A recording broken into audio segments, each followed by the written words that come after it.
of this. I don't have all the dollar changes, but Michigan State and Penn State agreed to give this game to NBC and move it to Friday night. So it'll be 4 days of football at Ford Field. The Lions Thursday, 12:30 on the 23rd against Green Bay. The Spartans at 7:30 the next night. Channel 10 will have that. Channel 10 is going to have 2 November games. The 11th at Ohio State, and this game the 24th at Ford Field against Penn State. I don't think it's a good deal for Michigan State, but nonetheless, if you don't like cold weather, which probably would have been the case outside the next day, then this will be better. And then the state high school football finals, which are normally Friday, Saturday of Thanksgiving weekend, moved to Saturday, Sunday. 4 Saturday, 4 Sunday. So you got 4 days of football at Ford Field on the Thanksgiving weekend. What do you think the weather was a factor in them moving, or just? No, it was the issue of the new television rights contracts that the Big Ten signed, as usual, had holes in them, and NBC had cards to play and asked Michigan State and Penn State voluntarily to I don't see what's in it for Michigan State. I would think when they play host to Penn State in bad weather here, I think it helps Michigan State dramatically. Now they're going to go indoors. Penn State will probably sell a lot of tickets for that game. I mean, you're obviously not going to have nearly the home field advantage there that you would have at Michigan State, even if you had less than a capacity crowd in Spartan Stadium on Thanksgiving weekend. Part of the oomph in this game is going to be the records of both teams. And Penn State's highly rated in the preseason polls, all right? Well, they beat State 35-16 last year at Penn State to end the season. This is a one-time shot. The MHSAA agreed to do it. Okay. Because they're partners with MSU and they're partners with Ford Field. So when they were asked to move to Saturday, Sunday, not Friday, Saturday, they felt it was their obligation to oblige. I agree with them. And then they won't have this conflict again where they have to bump to Sunday. They'd prefer to play Friday, Saturday, Thanksgiving, but on this one-time basis, they were willing to do it.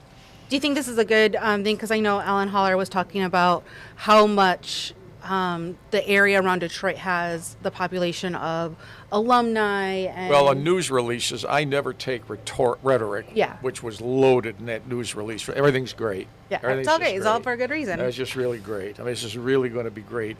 And it's just me. News releases, I never read those statements unless there is factual information not included in the rest of the statement. Tucker says he likes it. I don't know why he would like it. Why do you want to give up your own stadium at the end of the year with a team that when it comes in to play in your stadium traditionally has struggled to play? Now, he may not have had any cards to play, but if you're negative about it, that doesn't go with the teams. That's not a team opinion. Nope. So obviously, every statement's just going to be overwhelmingly positive. And it's not part of the season ticket package at Michigan State. So those who have already spent money on season tickets and parking, that will get refunded for that game to all those people. You'll have to buy tickets separately for the Penn State game. And you'll probably have to pay more for parking if you want to go to the Detroit game. I'm guessing these tickets won't be cheap, no. And good luck with hotel rooms. All that. Thanksgiving Day weekend. I mean, you got 4 nights. You've got all those, you got 16 high school communities, Michigan State, Penn State, the Lions, and Green Bay. You can't bump those room rates high enough. As somebody who works in a hotel room, that is just ching, ching, ching, ching, ching. The restaurants, good for businesses. That part's good. Not that they needed the help around Thanksgiving, but I digress. So, all right. So well, 6 months from today. Back here at home, when the Spartans play, it is going to be year 100 of Spartan Stadium, and this is a hype video that they posted on Twitter. They're going to be celebrating Spartan Stadium throughout the entire season. How are they going to do that? I don't know. Well, it doesn't look the same today as it did 100 years ago. That I do know. I think they might be talking like some stories, some great events that have happened there, the changes that the stadium has made visually, the architecture of it, everything like that. It was called Macklin Field at one time after a guy named Macklin. And then went to Spartan Stadium. And they've never sold naming rights, although you wonder in the world they live in today trying to get revenue. Some of the Big Ten stadiums have sold naming rights. But for the tradition-rich schools like Ohio State, Michigan, Notre Dame, Michigan State, could that possibly be something in the future? Stay tuned. So there is the logo that they're going to be. You're going to see a lot of that this year. And then, so yeah, I think it's mostly going to be like storytelling, the history of it, some great events, some great people who have played there. Fans would just as soon see them win games in there to honor the 100th season, win games. Yeah, 100 points this season. So there'll only be 6 now instead of 7 because Penn State's gone to Ford Field. State will be the home team, Right. but nonetheless. Well, Spartan baseball, they fell to Maryland yesterday, 3-2. What's next?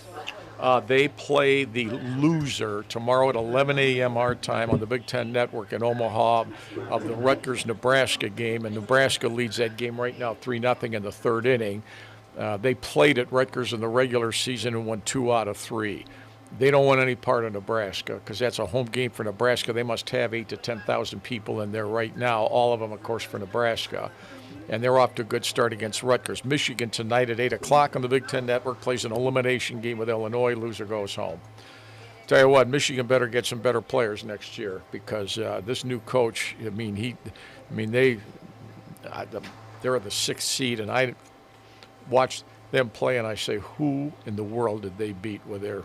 They got mercied yesterday, 13-3 by Iowa. That's pretty rough.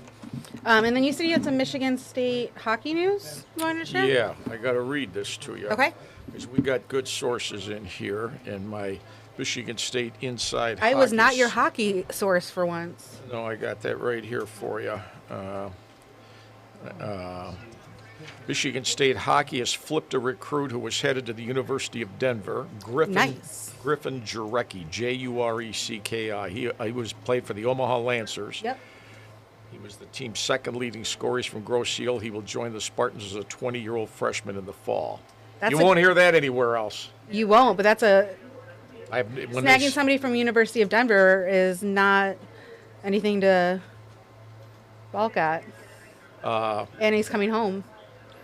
Well, yeah, he's from Grosse Ile. Now, how good a player he is, who knows? Second leading scorer for University of Denver, can't be that bad.